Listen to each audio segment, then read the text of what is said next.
Good evening, I'm Victoria Sheehan. Thanks for joining us tonight.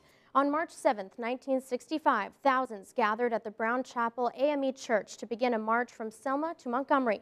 Their goal? To establish equal voting rights for all Americans. But as they got to the Edmund Pettus Bridge, they were stopped by law enforcement, resulting in what is known as Bloody Sunday.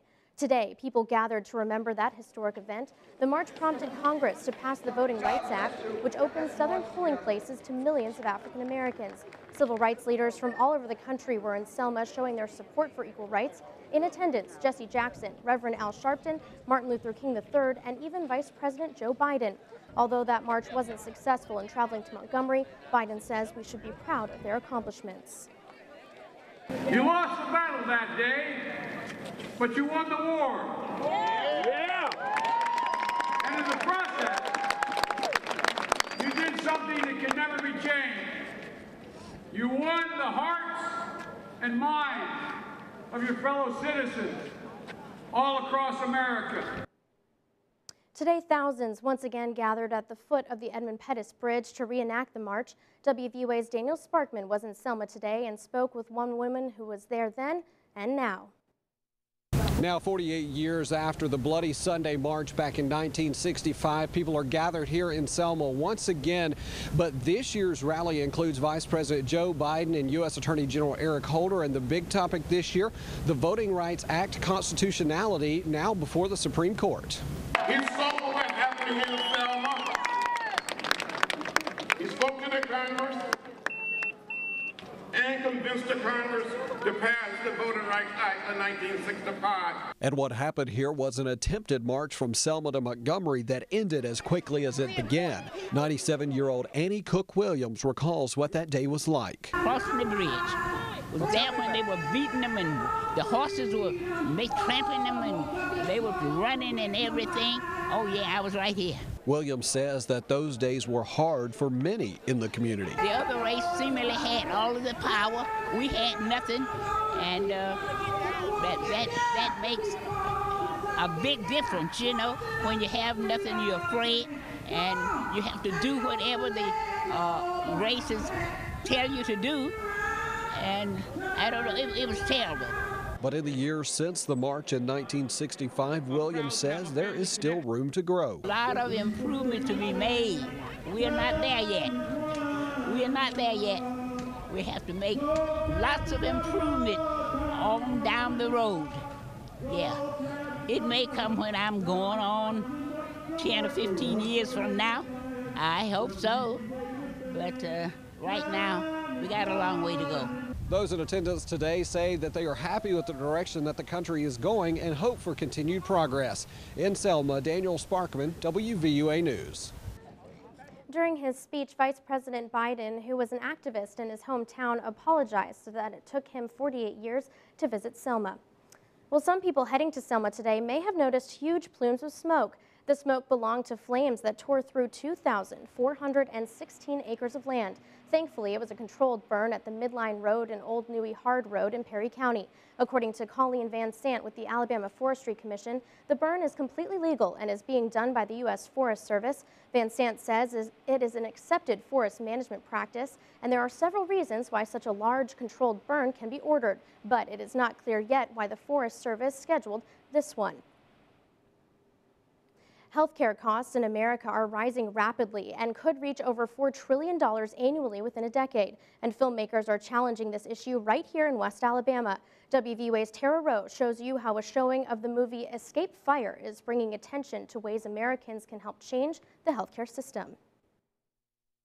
The average per capita cost of healthcare in the United States is $8,000, compared to the $3,000 in the rest of the developed world.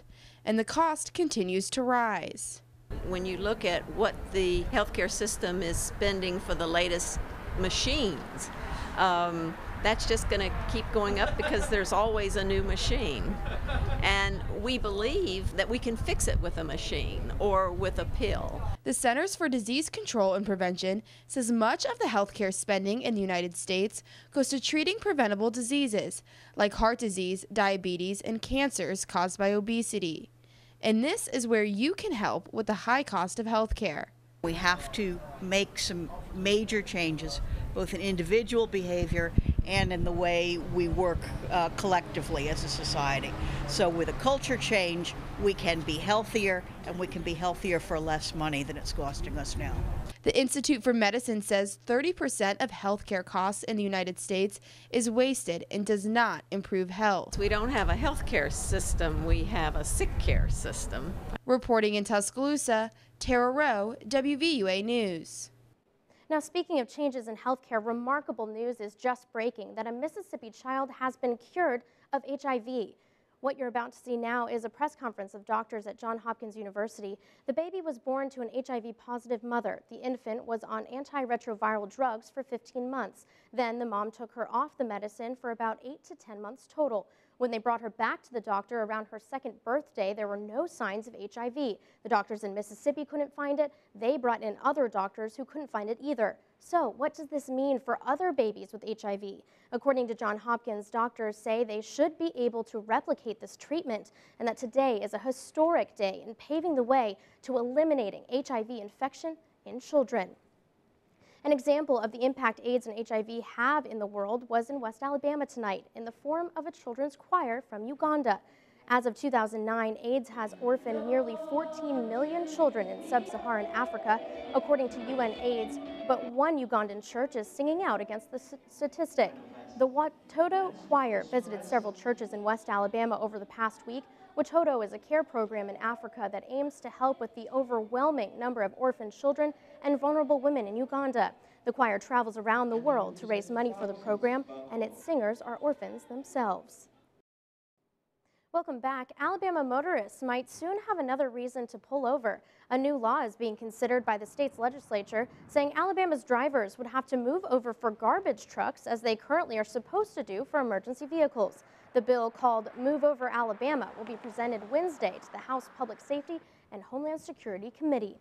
Meanwhile, more conflict faces schools in Alabama. The Birmingham School Board is planning a series of community meetings before it votes on a plan to close 7 city schools. A state takeover of the school district's finances has resulted in a plan to save $8 million by shedding 133 jobs and closing 7 schools.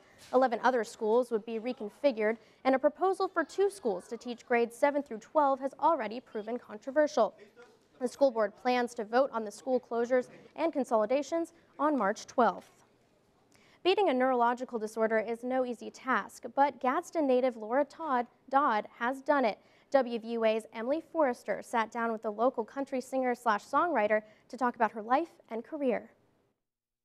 Deafening silence, the cuts right. She started singing as a child in church, and now when she isn't living in Jasper, she lives in Nashville, Tennessee, as an up-and-coming inspirational country singer-songwriter with the Grand Ole Opry as her goal. My grandparents and I used to sit there and watch it religiously, the show, and they would say, "Laura Bell, you're going to be on there someday. You're going to make it." But as Dodd says, she is not the typical country singer. I've overcome an illness, CIDP, which is a neuropathy of the nerves in your arms and legs that can sometimes be paralyzed. She faces obstacles that virtually nobody else does with her illness, and so her being able to deal with those not only up on stage, when she's up on stage, but just in her daily life. I have had that illness since I was 12 years old, and now I'm able to walk on my own 2 feet. And Dodd says her family has played a major role in her life. I've been very fortunate. My family has supported me and told me to go on and keep going. Dodd won the Inspirational Country Music New Artist of the Year Award in 2010 and the Female Vocalist of the Year Award in 2012. But she says the turning point in her life involves her faith.